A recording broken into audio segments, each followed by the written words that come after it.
बिस्मिल्लाहिर्रहमानिर्रहीम अस्सलाम वालेकुम डियर स्टूडेंट। आज हम आई कॉम पार्ट वन की जो प्रिंसिपल ऑफ अकाउंटिंग की बुक है सोहेल अफजल और एम आरिफ चौधरी साहब की, उसका जो चैप्टर नंबर 11 है final accounts and adjustment and their effect on final accounts. जी दोबारा समझें, चैप्टर नंबर 11 है, चैप्टर का नाम है adjustment and their effect on final accounts. तो इसकी एक्सरसाइज नंबर 6 आज हम करने जा रहे हैं। तो एक्सरसाइज नंबर 6 में कहता है from the following trial balance. Trial balance का मतलब होता है जिसके दोनों साइड इक्वल हों। तो देखें, इसका ये भी साइड इक्वल है और ये भी साइड इक्वल है, तो इसका मतलब ये ट्रायल बैलेंस है। From the following trial balance prepare trading and profit and loss account. हमने trading and profit and loss account बनाना है एंड बैलेंस शीट और बैलेंस शीट बनानी है फॉर द ईयर एंडेड 31/12/2015 की। तो हमने trading and profit and loss account बनाना है, बैलेंस शीट बनानी है 31/12/2015 की। तो ओपनिंग स्टॉक इसको हम ट्रेडिंग अकाउंट में लिखते होते हैं, तो मैंने यहाँ पे टी लिख दिया ताकि आपको समझ आए। फैक्ट्री रेंट ये डायरेक्ट एक्सपेंस है, इसको भी ट्रेडिंग अकाउंट में लिखेंगे। परचेजेस को भी हम ट्रेडिंग अकाउंट में लिखते हैं। ड्राइंग्स को हम बैलेंस शीट में लिखते होते हैं। कैश एसेट है तो इसको बैलेंस शीट के एसेट साइड पे लिखेंगे। मशीनरी ये भी एसेट है तो बैलेंस शीट के एसेट साइड पे लिखेंगे। सैलरीज इनडायरेक्ट एक्सपेंस है, प्रॉफिट एंड लॉस अकाउंट के डेबिट साइड पे लिखेंगे। डेटर्स जो है ये एसेट है, इसको भी हम बैलेंस शीट में एसेट साइड पे लिखेंगे। वेजेस ये डायरेक्ट एक्सपेंस है, इसको ट्रेडिंग अकाउंट में आपने लिखना है। कैपिटल लाइबिलिटी है, इसको आप बैलेंस शीट की लाइबिलिटी साइड पे लिखेंगे। और डिस्काउंट, यहाँ पे डियर स्टूडेंट देखें, यहाँ पे ये जो डिस्काउंट है, डिस्काउंट एक डेबिट साइड पर है और एक क्रेडिट साइड पर है। जो डेबिट साइड पे 2000 है ये इनडायरेक्ट एक्सपेंस है, ठीक है। तो इसको आपने प्रॉफिट एंड लॉस अकाउंट के डेबिट साइड पे लिखना है। और जो क्रेडिट साइड पे ये 5000 है ये इनकम है, मैं यहाँ पे लिख देता हूँ INC, ये इनकम है, ये प्रॉफिट एंड लॉस अकाउंट के क्रेडिट साइड पे लिखेंगे। जो डिस्काउंट डेबिट साइड पे होता है वो इनडायरेक्ट एक्सपेंस होता है, इसको प्रॉफिट एंड लॉस अकाउंट के डेबिट साइड पे लिखेंगे। जो डिस्काउंट क्रेडिट साइड पे होता है ये इनकम होती है, इसे प्रॉफिट एंड लॉस अकाउंट के क्रेडिट साइड पे लिखेंगे। यानी ये डिस्काउंट अलाउड है और ये डिस्काउंट रिसीव्ड है। सेल्स को हम ट्रेडिंग अकाउंट में लिखते हैं और क्रेडिटर जो है ये लाइबिलिटी है, तो इसको बैलेंस शीट में लिखेंगे। नेक्स्ट पेज पे चलते हैं जी। तो एडजस्टमेंट इसके दो इफेक्ट होते हैं, याद रखिएगा। तो आउटस्टैंडिंग वेजेस, ये जो आउटस्टैंडिंग वेजेस है वो 1000 है एंड आउटस्टैंडिंग सैलरीज जो है वो 1000 है। याद रखें डियर स्टूडेंट, जब भी लफ्ज़ ये आउटस्टैंडिंग आ जाए, ये आउटस्टैंडिंग, तो आपने प्लस करना है और लाइबिलिटी होगी। यानी ये 1000 वेजेस जो है इसको आपने पुरानी वेजेस के साथ प्लस करेंगे और यही 1000 जो है वो लाइबिलिटी में भी लिखेंगे, ठीक है। इसी तरह दोबारा ये लफ्ज़ आउटस्टैंडिंग सैलरीज आ गया है, तो जब भी लफ्ज़ आउटस्टैंडिंग आ जाए तो इसको आपने प्लस करना है और लाइबिलिटी होगी। तो ये जो 1000 सैलरी है पुरानी सैलरी के साथ प्लस करेंगे और यही सैलरी इसको लाइबिलिटी में भी लिखेंगे। डिप्रिसिएशन ऑन मशीनरी 10%, मशीनरी पे जो डिप्रिसिएशन है वो 10% है। इसको एज ए ये जो डिप्रिसिएशन है इसको इनडायरेक्ट एक्सपेंस भी लिखेंगे और इसको बैलेंस शीट में एसेट से माइनस भी करते होते हैं। और ये जो क्लोजिंग स्टॉक है ये एक तो ट्रेडिंग में लिखना होता है और दूसरा इसको एसेट साइड पे लिखेंगे बैलेंस शीट के, तो ये मैंने ए लिख दिया है। तो डियर स्टूडेंट, बेहतर ये है कि इस क्वेश्चन को आप अपने सामने रख लें ताकि जब मैं क्वेश्चन को सॉल्व करूं तो आपने क्वेश्चन की तरफ भी देखना है और सोल्यूशन की तरफ भी देखना है। तो मैं दोबारा बता देता हूं कि जब भी लफ्ज़ आउटस्टैंडिंग आ जाए तो प्लस करना है और लाइबिलिटी होगी। तो यहाँ पर भी आउटस्टैंडिंग सैलरी, तो इस सैलरीज को भी प्लस करेंगे और लाइबिलिटी होगी। तो सोल्यूशन की तरफ चलते हैं जी। तो एक्सरसाइज नंबर 6 है और ऊपर आपने लिखना है trading and profit and loss account. Company का नाम नहीं है इसलिए हमने कंपनी का नाम यहाँ पे नहीं लिखा। और यहाँ पे फॉर द ईयर एंडेड जो डेट होगी वो आप यहाँ पे खुद लिख लें। डियर स्टूडेंट, मैं आपको बताता चलूँ कि जब भी हम ट्रेडिंग अकाउंट बनाते हैं तो ये पहला ट्रेडिंग अकाउंट है। इस ट्रेडिंग अकाउंट के डेबिट साइड पे हम यहाँ पे ओपनिंग स्टॉक, परचेजेस और परचेज रिटर्न लिखते हैं और डायरेक्ट एक्सपेंसेस लिखते हैं। और क्रेडिट साइड पे सेल, सेल रिटर्न और क्लोजिंग स्टॉक लिखते हैं, ठीक है। तो सबसे पहले आप एक्सरसाइज नंबर 6 में ओपनिंग स्टॉक है,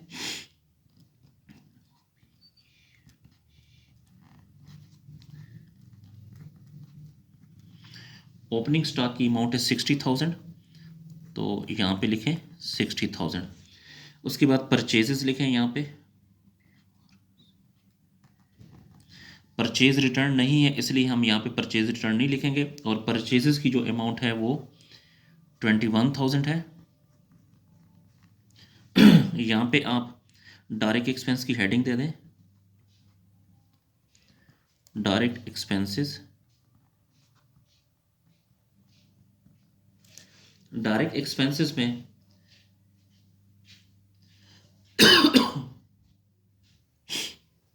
सबसे जो पहला एक्सपेंस है वो फैक्ट्री रेंट है।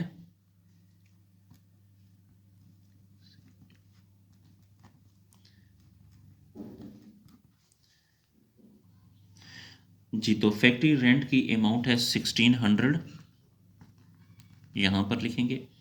और उसके बाद वेजेस, ये भी डायरेक्ट एक्सपेंस है। वेजेस 13,000 इनर कॉलम में लिखेंगे क्योंकि इस पे एडजस्टमेंट है। देखिए यहाँ पर अगर आप देखें तो आउटस्टैंडिंग वेजेस 1000, ये जो 1000 है ये आपने पहले प्लस करना है, फिर इसी 1000 को लाइबिलिटी साइड पर भी लिखेंगे। तो प्लस करें आउटस्टैंडिंग वेजेस। आउटस्टैंडिंग वेजेस है 1000, तो 13,000 प्लस 1000 ये आ जाएगा 14,000, तो यहाँ पे लिखें 14,000। इस साइड पे हम सेल लिखते होते हैं हमेशा, और अगर सेल रिटर्न हो तो वो सेल रिटर्न को माइनस करते हैं, लेकिन सेल रिटर्न नहीं है तो सेल हमारे पास है 50,000। और यहाँ पे हम लिखते हैं सेल रिटर्न, लेकिन वो नहीं है इसलिए नहीं लिखेंगे। और क्लोजिंग स्टॉक लिखें यहाँ पे,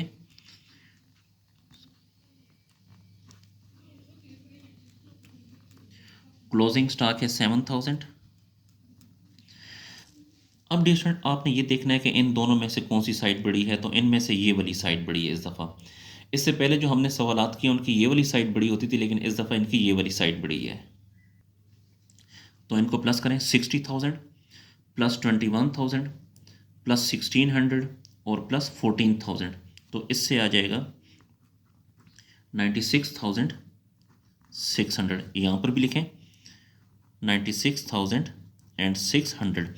ये जो 96,600 है इसमें से 50,000 को भी माइनस करें और 7,000 को भी माइनस करें, तो आपके पास बाकी बैलेंस बच जाएगा 39,600। इसे हम कहते हैं ग्रॉस लॉस।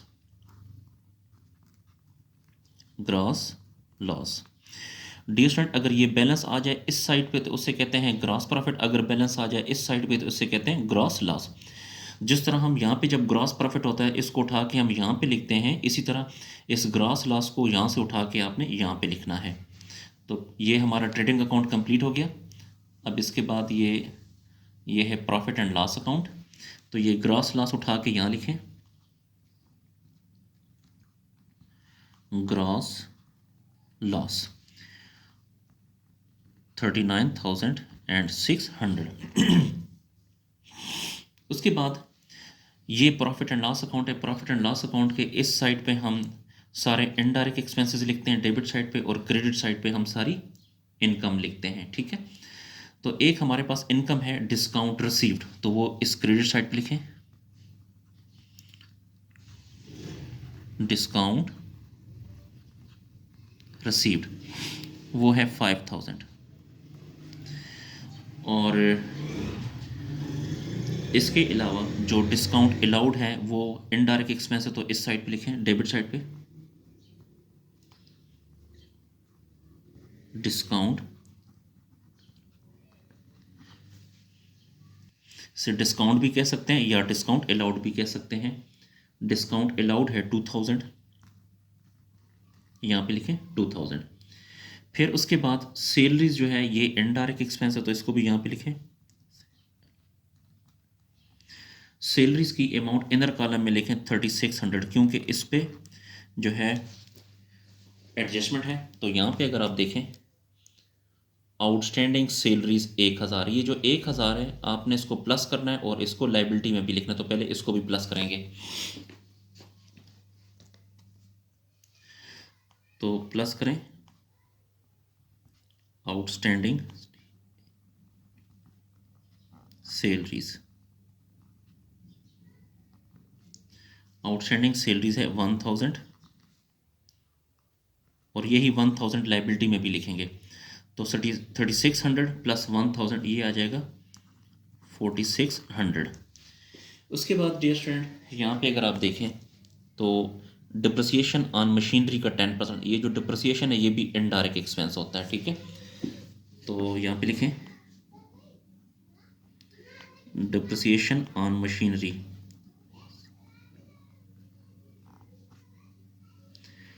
मशीनरी की जो टोटल अमाउंट है वो चेक करते हैं कितनी है। जी यहाँ देखें मशीनरी की टोटल अमाउंट है 18,000, तो 18,000 का 10% लेंगे। तो 18,000 इसका 10%, तो 18,000 का 10% आएगा 1800, तो यहाँ पे लिखें 1800। अब आपने ये देखना है इन दोनों में से कौन सी साइड बड़ी है। हमने इनडायरेक्ट एक्सपेंसेस तमाम यहाँ पे लिख दिए और इनकम तमाम की तमाम इस क्रेडिट साइड पे लिख दी, ठीक है। अब इन दोनों में देखना है कि कौन सी साइड बड़ी, तो इसकी ये वाली साइड बड़ी है इस दफ़ा। तो प्लस करें 39,600 प्लस 2,000 प्लस 4,600 प्लस 1,800, तो इससे आ जाएगा 48,000। और यहाँ पर भी लिखें 48,000। ये जो 48,000 है इसमें से 5,000 को आप माइनस करें, इस 48,000 में से इस 5,000 को माइनस करेंगे तो बाकी बच जाएगा 43,000। ये आपका बैलेंस है। ये जो बैलेंस जब इस साइड पर आता है तो इसे कहते हैं नेट लॉस, नेट लॉस। अगर ये बैलेंस आ जाता इस डेबिट साइड पे तो फिर हम कहते हैं नेट प्रॉफिट, लेकिन ये बैलेंस इस साइड पर आ गया है क्योंकि ये साइड कम थी तो इसलिए इसे कहेंगे नेट लॉस। अब डियर स्टूडेंट हमने ट्रेडिंग अकाउंट भी बना लिया, प्रॉफिट एंड लॉस भी बना लिया, अब हम बैलेंस शीट बनाने जा रहे हैं। तो पेज को जरा ऊपर करते हैं।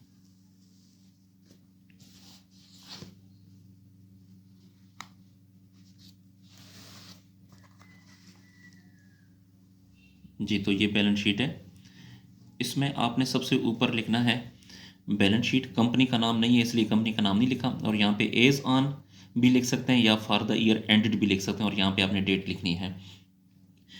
इस साइड पे एसेट्स जितने हैं वो लिखेंगे और इस साइड पे लाइबिलिटीज़ लिखेंगे। तो सबसे पहले हम एसेट्स देखते हैं। तो यहाँ पे अगर आप देखें डियर स्टूडेंट तो इसमें देखें ये कैश एसेट है, मशीनरी एसेट है, डेटर एसेट है, तो ये एसेट सारे यहाँ पे लिखें और लाइबिलिटीज़ फिर हम दूसरी साइड पे लिखेंगे। तो सबसे पहले एसेट्स हमारे पास है कैश, कैश है 11,000। नेक्स्ट एसेट है डेटर्स, डेटर्स है 27,000। फिर है क्लोजिंग स्टॉक, ये भी एसेट है।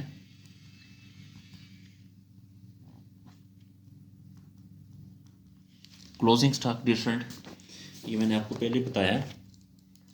ये जो क्लोजिंग स्टॉक 7,000 है ये एसेट भी है ना, तो इसको भी हमने लिखा क्लोजिंग स्टॉक है 7,000। उसके बाद फिर मज़ीद एसेट है, मशीनरी भी एसेट है, तो यहाँ पे लिखें मशीनरी।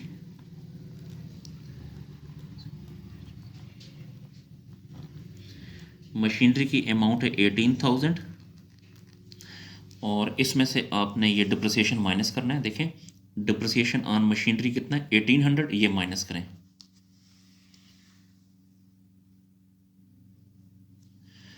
लेस करें डिप्रिसिएशन 1800, तो 18,000 में से 1800 को अगर आप माइनस करें तो ये आ जाएगा 16,200। उसके बाद ये लाइबिलिटी साइड है, तो लाइबिलिटीज़ में अगर आप देखें तो क्रेडिटर्स ये लाइबिलिटी है, यहाँ पे लिखें क्रेडिटर्स की अमाउंट है 10,000। उसके बाद फिर डियर स्टूडेंट मैंने कहा था कि जब भी लफ्ज़ आउटस्टैंडिंग आ जाए तो देखें आउटस्टैंडिंग वेजेस 1000 है, ये तो हमने प्लस कर लिया था पहले ही, लेकिन ये लाइबिलिटी भी है तो ये आउटस्टैंडिंग वेजेस 1000 को लाइबिलिटी में भी लिखना है और आउटस्टैंडिंग सैलरीज 1000 को इस ये भी लाइबिलिटी में इसको भी लिखना है, ठीक है। तो ये दोनों जो है इनको लाइबिलिटी में लिखना है। तो यहाँ पे लिखें आउटस्टैंडिंग वेजेस,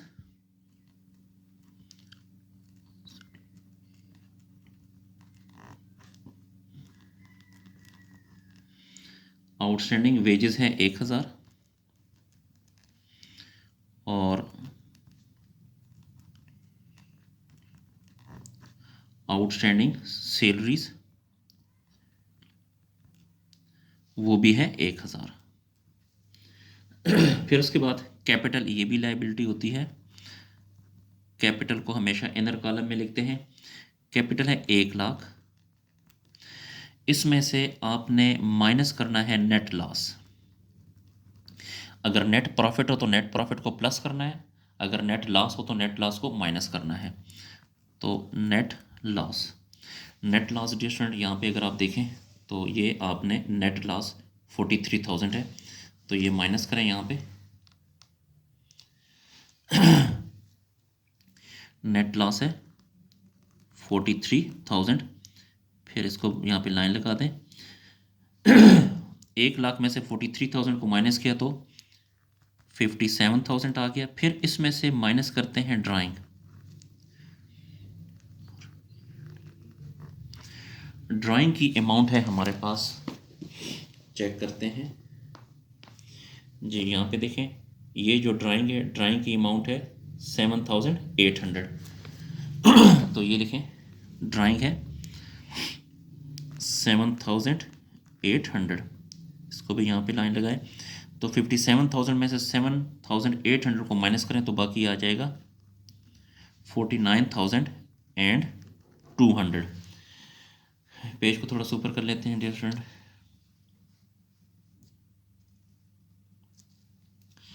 अब आपने इस साइड को प्लस करना है और प्लस करके यहाँ लिखेंगे, फिर इनको भी प्लस करके यहाँ लिखेंगे। तो पहले इसको प्लस करें 11,000 प्लस 27,000 प्लस 7,000 प्लस 16,200। तो इससे प्लस करने से आता है 61,200। अब इस साइड को प्लस करें 10,000 प्लस 1,000 प्लस 1,000 प्लस 49,200। तो इनको भी प्लस करने से आता है 61,200। डियर स्टूडेंट अगर आप देखें तो इसकी दोनों साइड आपस में इक्वल हैं, यानी एसेट साइड और लाइबिलिटी साइड आपस में बराबर हैं। यहाँ पर भी 61,200 है, यहाँ पर भी 61,200 है। इसका मतलब ये है कि हमारा जो क्वेश्चन है वो बिल्कुल दुरुस्त है। डियर स्टूडेंट गुजारिश है कि अगर आपको मेरी वीडियो पसंद आ रही है तो मेरे चैनल को लाजमी लाइक करें और सब्सक्राइब करें, और इन वीडियोज़ के जो लिंक हैं ये अपने दोस्तों के साथ शेयर करें जो कि आपके कॉमर्स के जो क्लास फेलो हैं या अकाउंटिंग के जो कॉमर्स क्लास फेलो हैं उनके साथ भी शेयर करें ताकि वो भी इससे फ़ायदा हासिल कर सकें।